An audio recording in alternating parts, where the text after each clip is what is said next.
दी। Trump ने कहा Iran के एटमी साइट्स पूरी तरह से नष्ट हो गए। ट्रंप ने कहा इजराइल का हथियार निकालना पसंद नहीं आया। ट्रंप ने कहा है कि सभी से शांति की अपील करते हैं। तो ट्रंप जब कहें हथियार निकालो तो आप हथियार निकाल लीजिए। ट्रंप जब कहें चलो म्यान में डाल दो वापस तलवारें तो आप म्यान में डाल दीजिए, और उसके अतिरिक्त आप कोई हिमाकत मत कीजिए वरना ट्रंप नाराज हो जाएंगे। नहीं, एक और बात मुझे समझ में नहीं आई। अभी मैंने खबर पढ़ी है, पता नहीं हमारे रनडाउन में है वो कि नहीं है, कि 400 किलो एनरिच्ड यूरेनियम गायब है। गायब है वो? हाँ बिल्कुल सही। 400 किलो एनरिच्ड यूरेनियम गायब है ईरान से। किसी को नहीं पता वो गया कहां पे। अब यही मैं कहता हूं, जल्दबाजी का नतीजा यही होता है। लड़ाई शुरू करो, अरे बंद कर दो, इसको शुरू करो, इसको, अरे तुम्हारा काम ही खत्म नहीं हुआ तो बंद क्यों करी तुमने, सीजफायर डिक्लेयर क्यों करा, ठीक है। और वहां पे इन लोगों ने क्या करा कि इन्होंने रसमलाई खिलाई किसको, आसिम मुनीर को, कि बेटा खा मेरे गरीब दोस्त, खा रसमलाई। तो उसने रसमलाई खा ली। अब क्या हुआ, जैसे सर ने बोला था कि पाकिस्तान में मुनीर के खिलाफ जो प्रदर्शन हो रहा है, इन्होंने पता है आपको क्या करा है दिनेश, इन्होंने ऐसी खूबसूरत बात करी है कि मुनीर चुप है, माफी मांगने के लिए उन्होंने शहबाज शरीफ रखा हुआ है, एक आदमी रखा हुआ है कि भाई तू माफी मांगेगा तुझे हम प्रधानमंत्री बोल देंगे, तू माफी मांगेगा। सारे कांड जितने भी बुरे काम हैं वो करे आसिम मुनीर, माफी मांगे शहबाज शरीफ। ये वहां पे गेम चल रहा है। तुझे हम प्रधानमंत्री बोल देंगे, जहां बोले वहां आके माफी मांग लेना, जिम्मेदारियां ले लेना, बाकी तो हम संभाल ही रहे हैं देश को। इससे पहले ट्रंप ने युद्ध विराम की घोषणा की थी। ट्रंप ने कहा सभी को बधाई। ट्रंप ने कहा इजराइल ईरान के बीच में संपूर्ण युद्ध विराम हो गया है। गजब ही है, ये देखिए, ये है the cease fire is now in effect, please do not violate it. Donald J Trump, president of the United States, ये एक तरफ ऐलान भी है, फिर एक तरफ ये भी है कि तोड़ मत देना। नहीं, मुझे बहुत अच्छी बात लगती है, बड़ी दिल में ना उम्मीद जागती है। उम्मीद कैसी जागती है दिनेश भाई? उम्मीद ऐसी जागती है कि यार president of the United states होने के लिए सिर्फ एक ट्विटर हैंडल चाहिए, अगर वो है तो 90% चीजें आपकी ठीक हो गई हैं। पॉलिसी का भाड़ में, पॉलिसी बाद में देख लेंगे। ट्विटर हैंडल तुम्हारे पास भी है। सोच रहा हूँ सर मैं भी अप्लाई कर दूं president of the United states में। मतलब बहुत सारी चीजें अगर अब इसी तरीके से सोशल प्लेटफॉर्म में होने वाली हैं, बहुत सारा सरकारी काम भी यहीं पे कई जगहों पे देखा जा रहा है, चल रहा है, और यहीं से अगर प्रेसिडेंट ऑफ यूनाइटेड स्टेट्स भी अपना ऑफिस चला रहे हैं तो फिर ये बस एक्स की जरूरत है। ये कह रहा है कि वायलेट मत करना, ये कह रहा है वायलेट मत करना। गौरव एक नहीं समझ में आ रहा है, नाम लिखना क्यों पड़ रहा है Donald J Trump, president of the United states, पूरा नेम प्लेट पता ही नहीं है, नेम प्लेट लगा दिया उन्होंने। आप भूल ना जाएं सर, आप हल्के में ना लें उसको, इसीलिए मैडमैन ना आप कहने लगे, नाम से ही जाने, डेजिग्नेशन से ही पहचाने, इसके लिए किया जा रहा है। और साथ में ये भी कहा जा रहा है कि हो गया है लेकिन तोड़ मत देना, सुनो, तोड़ मत देना। ऑफिस से आया बयान, लाइक अ लायन के सभी टारगेट पूरे हुए, शेर की तरह सभी ऑब्जेक्टिव अचीव। अगर युद्ध विराम का कोई उल्लंघन होता है तो इजराइल कड़ी कार्रवाई करेगा। नेतन्याहू ने बुलाई बेहद अहम बैठक, रक्षा मंत्री, सेना प्रमुख और मोसाद चीफ हुए शामिल। ये इन्होंने पहले नहीं सुनी थी नेतन्याहू को ट्रंप ने कहा था थोड़ा रुक के हल्का हाथ रख के चलना, उन्होंने तब नहीं सुना, उन्होंने अपना टाइम देखा और कर दिया काम। लेकिन उन्होंने एक बात कही, और बहुत अच्छे से कही, क्योंकि ट्रंप ने एक बात उनकी की ना, बम मारे। इन्होंने कहा देखिए जब तक वो नहीं करते हैं हम नहीं करेंगे, क्योंकि इसको नेतन्याहू को पता था वो कुछ न कुछ करेंगे। अब लीजिए, लेकिन ये अजीब स्थिति है।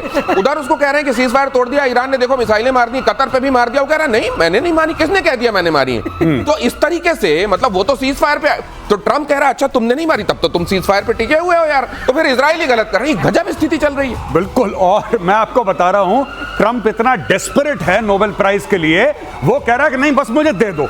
अच्छा, इसको अगर मैं तो कहता हूं कि एक नोबेल प्राइज की कॉपी बना के, खाका बना के इसको पकड़ा दो कि सर आप इसी को मानिए नोबेल प्राइज, ये बिना लिए मानेगा नहीं है। मैं आपको बता, ये बिना लिए मानेगा नहीं। ट्रंप लेकर मानेगा नोबेल प्राइज, चाहे उसको 10 लड़ाइयां शुरू करके सीज फायर करवाना पड़े। ये फालतू में शुरू करेगा, फिर सीज फायर शुरू करेगा, सीज फायर की कोई दे दो, इसको पकड़ते तभी चुप रहेगा। जब 80 साल की उम्र के करीब पहुंच के ये बच्चों वाला हट कि जैसे उसके मुंह में अगर दूध की बोतल डाल दो तो ही चुप होगा, नहीं तो वो रोता रहेगा वाली बात गजब है। अगली खबर देखिए कि सीज फायर को लेकर ईरान के विदेश मंत्री का बयान, हमारी फोर्स आखिरी मिनट तक इजराइल को सजा देगी, सभी ईरानियों के साथ जांबाज सशस्त्र बलों का आभार।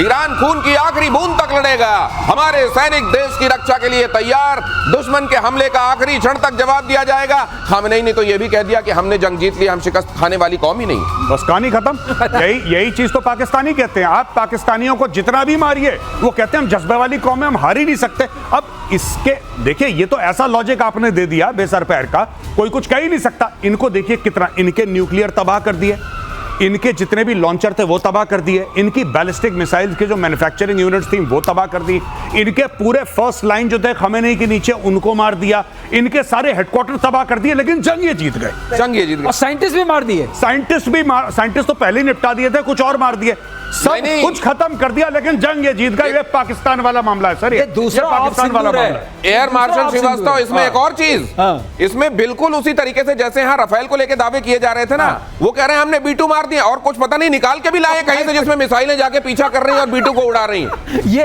इन्होंने कहा, ये पूरा एकदम वही केस है। जब ईरान के ऊपर हमला हुआ तो खमेनेई ने डायरेक्टली फोन करा आसिम मुनीर को और बोला, मुन्नू भाई एक बात बताओ, अब क्या करना चाहिए? कह रहा कुछ नहीं, मार पड़ेगी, उसके बाद कपड़े अपने झाड़ना, बोलना मैं जीत गया बस, और ट्विटर पे लग जाना तुम मीम डालने, जीत गया जीत गया जीत गया। कह रहा हमने ऑपरेशन सिंदूर में यही काम करा था, हमने इतनी मार खाई, सुजा दिया मुंह मार मार के मोदी ने, लेकिन हमने बोला कि हम जीत गए, तुम भी यही करो। और सुना है कि उसके बाद ये भी पूछा गया कि ये बताओ वो कैसे छिपाएंगे सैटेलाइट से, वो जो इतने बड़े बड़े छेद हो गए। बोला तिरपाल डाल दो। तिरपाल की टेक्नोलॉजी तो पाकिस्तान के पास है भाई, वो सीक्रेट टेक्नोलॉजी, ये सीक्रेट टेक्नोलॉजी है, secret। बाहर नहीं जानी चाहिए। पाकिस्तान में कहा गया, खामेनेई ने इजराइल को फिर से दी धमकी, ईरान आत्मसमर्पण करने वाला राष्ट्र नहीं है। खामेनेई ने कहा हम किसी के आगे नहीं झुकेंगे, हम ऐसी कौम नहीं जो किसी के आगे झुक जाएं। खामेनेई की तरफ से जो ट्वीट है देख लीजिए, those who know the Iranian people and their history know that the Iranian nation isn't nation that surrenders।